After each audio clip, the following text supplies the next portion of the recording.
สบายดีทุกคนที่กำลังรับชมเบิ่งวิดีโอนี้อยู่ มื้อนี้ตอนเช้ามื้อนี้เนาะก็ว่างเนาะบ่ได้ไปโรงเรียนก็เลยมาออกย่างออกมาเนาะถ่ายเก็บบรรยากาศเนาะธรรมชาติบรรยากาศงามๆเนาะตอนเช้า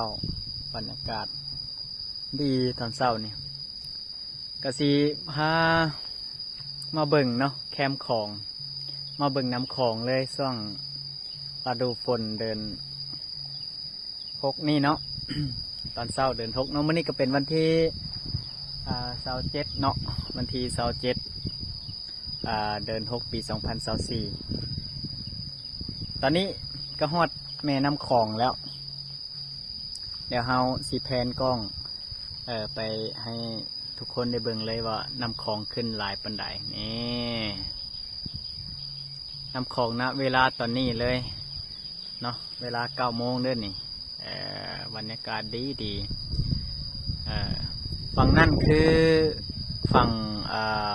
นครพนมเนาะแล้วก็ฝั่งนี้เป็นฝั่งลาวเฮาเนาะคำมวนแผนกล้องบรรยากาศดีขนาดมีก้อนเมฆเบิ่งบรรยากาศงามๆเลยฝั่งนั่นก็ฝั่งนครพนมเนาะจักถือกับเมืองอย่างเนาะเมืองนครจังหวัดเนาะจังหวัดนครพนมแหละแต่ว่าจะเขาเอิ้นอย่างก็จะถือกับบ้านอย่างเขตเนี่ยบ้านนั้นเนี่ยจักอย่างนี่แหละลืมสื่อเนาะนี่มาเบิ่งเลยเบิ่งก้อนเมฆบรรยากาศดีทุกคนตอนเช้าได้นี่อาจจะมีครึ้มฝนได้น้อยหนึ่งเนาะแต่อากาศนี้ครึ้มฝนแบบเอาน้อยหนึ่งเนาะแต่บรรยากาศเนี่ยโอ้ก้อนเมฆนี่งามหลายแดดอ่อนๆเนาะตอนเช้าแดดโอเคเพราะว่ามันครึ้มฝนได้น้อยหนึ่งแต่บรรยากาศเมฆเทิงฟ้านี่โคตรงามเลยนี่เปิ่งฟังเฮากระซิดตาฟังอัดสิเจือนลายเนาะปกตินี่บอนนี่นี่พูนได้มีอีกต้นหนึ่งได้อยู่นั่นได้เนาะแต่ว่าน้ำมันเจือนมาหลายแห้งนี่ขนาดบอนยืนนี่ก็ได้พูนเจือนเข้ามาฮอดพี่แล้วได้เดี๋ยวสิแพนกล้องให้เบิ่งเนาะนะเจือนหลายนะฝั่งเราเนาะเพราะว่ามันบ่มีกันเจือนเนาะคือฝั่งไทยนี่กันเจือนจนฮอดพูดเลยดิคุณกันเจือนเขาเจ้าเห็ดจนฮอดนี่เลยพี่เขาเห็ดนี่ยามนั้นยามแรงเขาเจ้าก็ลงมาลิ้นอยู่บนดินทรายบนนี้เลยเขาลงมาลิ้นของเขามันสีดินมันมามุนเนาะมามุนเวลาน้ำมันสัตว์ของเขามันสิมีกันเจือนเขาเห็ดกันเจือนไว้แล้วคือฟังเฮาเนี่ยพวกมีกันเจือนนี่ให้เบิ่งไก่ๆเลยนี่เอาแบบสดๆเลยถ่ายแบบสดๆให้เบิ่งเลยเดี๋ยวสิพาย่างลงใกล้ๆพุ่นเดี๋ยวหาทางลงก่อนหาทางลงก่อนอันนี้คือสิลงยากอยู่เดี๋ยวหาทางลงที่มันดีกว่านี้กันเพราะว่ามันสั้นได้เนาะมันบ่ได้แม่นว่าบ่สั้นได้นี่แต่เบิ่งในนี่แล้วมันคือแบบว่าอาจจะบ่สั้นปานใดเดี๋ยว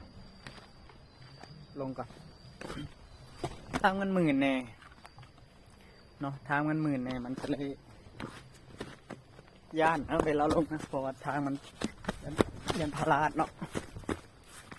เดี๋ยวจะให้เบิ่งพุ่นนะ มันบ่ได้แม่นว่าอันนั้นได้มันสั้นได้ตาฟังไว้นี่ตาฟังแคมของนี่ลงมาหอดละลงมาอีกก็ได้ลงมาอีกพักหนึ่งเนาะถ่ายแบบบ่อนั่นเลยนะนี่ฮะแบบอันนั้นเลยเดี๋ยวเขาไปถ่ายอยู่เฮือนั้นเฮือลำนั่นดีกว่า มันจังได้บรรยากาศงามเนาะยังได้วิวงามๆเลย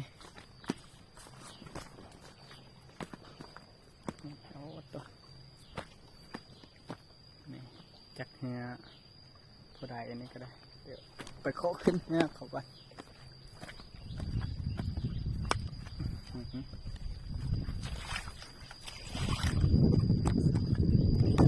สีหอดละมาหอดละนี่ลงมาหอดที่เรียบร้อย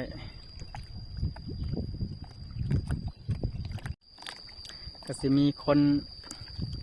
ตึกป่าเนาะเดี๋ยวซะมีคนตึกเบ็ดนี่มีคนได้เขาจะหากินเนาะตึกเบ็ดเนาะให้เบิ่งบรรยากาศทางลุมเทวดีหลายนี่ท้องฟ้าแจ่มใสเบิ่งก้อนเมฆนี่ใกล้ๆเลยเบิ่งในกล้องนะโคตรงามเลยนี่แผนให้เบิ่งเลยอยู่เฮือได้นี่เนาะนี่มันจะนำมันที่สัตว์แบบวัดอันนั้นได้น้อยหนึ่งบนนิ่งได้เนาะเห็ดให้กล้องบนนิ่งได้น้อยหนึ่งเบิ่งให้เบิ่งใกล้ๆบรรยากาศใกล้ๆเลยนี่แบบนี้แหละนำของนะกว้างได้อยู่นี่ได้เป็นกิโลนะพอดีกิโลหนึ่งเลยความกว้างเนาะตักไฟแห่งสูง1 ลักอยู่นี่แต่ก็อยู่นี่พอดี1 กิโล1,000 เมตรบอกเขาแมนบอก1,000 เมตรเนาะคำจิวบ่ผิด นี่ตกเลขนี่แม่นบอกว่า1,000 เมตรเท่ากับ1 กิโลบอกว่าซ้ำนั่นแหละเป็นไรเอา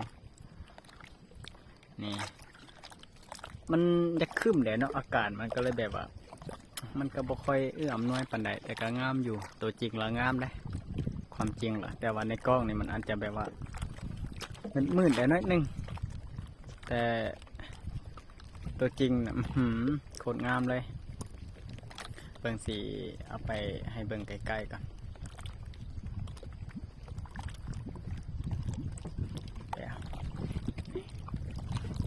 ประมาณนี้เลยไปสีเหยียบอันนี้ไปเกือบตกนี่ให้เบิ่งแบบไกลๆ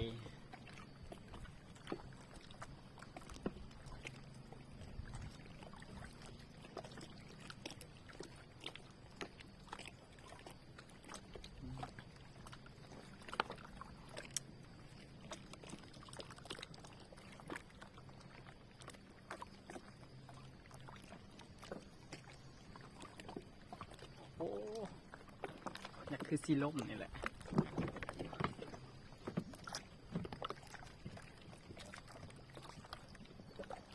นี่บริมีอย่างไรคลิปนี้กันเนาะถ่ายแบบอันนั้นไปเรื่อย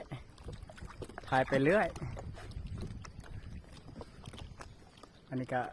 กระสังป่าอันนี้ก็ได้คือสิบริเลี่ยงแล้วแหละเอาแดดเริ่มมาแล้วเบิ่งตาเว้นนี่เว้นครึ่งฝนเนาะแดดอ่อนๆ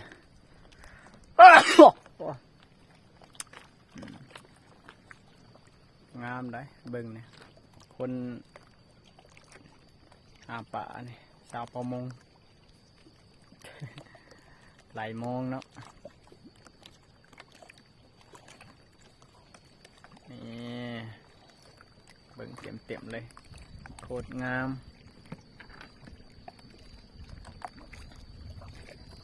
นี่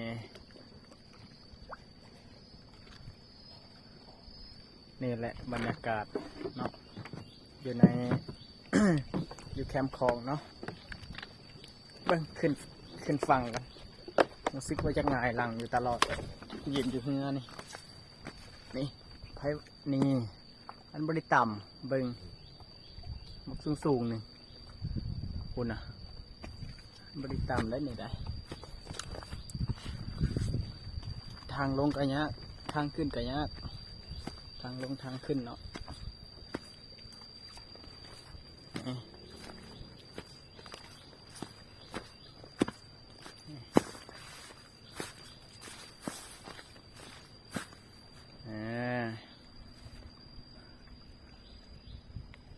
บรรยากาศดี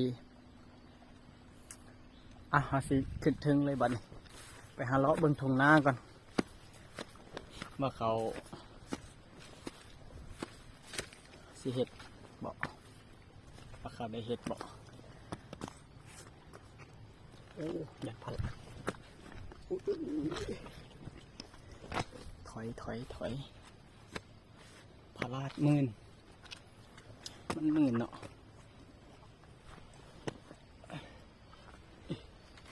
ต้องมีแนวจับตกมาฮอดละบรรยากาศทางเทิงโคตรดี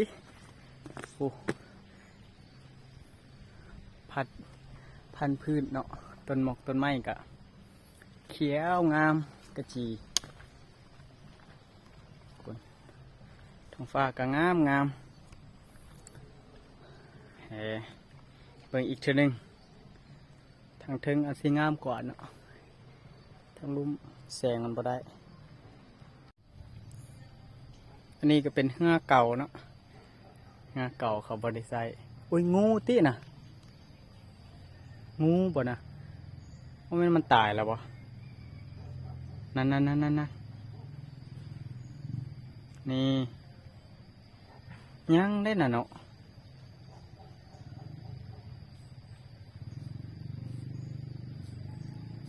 เดี๋ยวไปเบิ่งใกล้ๆกันเป็นคนย่านงูอยู่คอยอุ้ยยังนี่ว่ะเขาปลาเราไปแล้วอ๋อคิดว่าตายแล้ว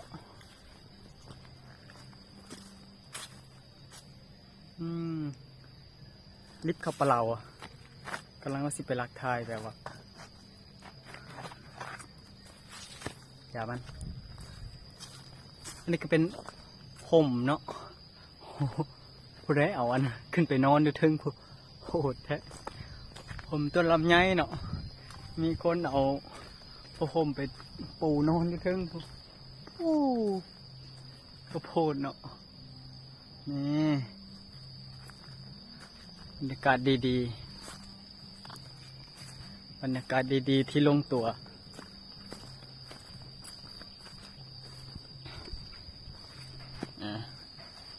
ไป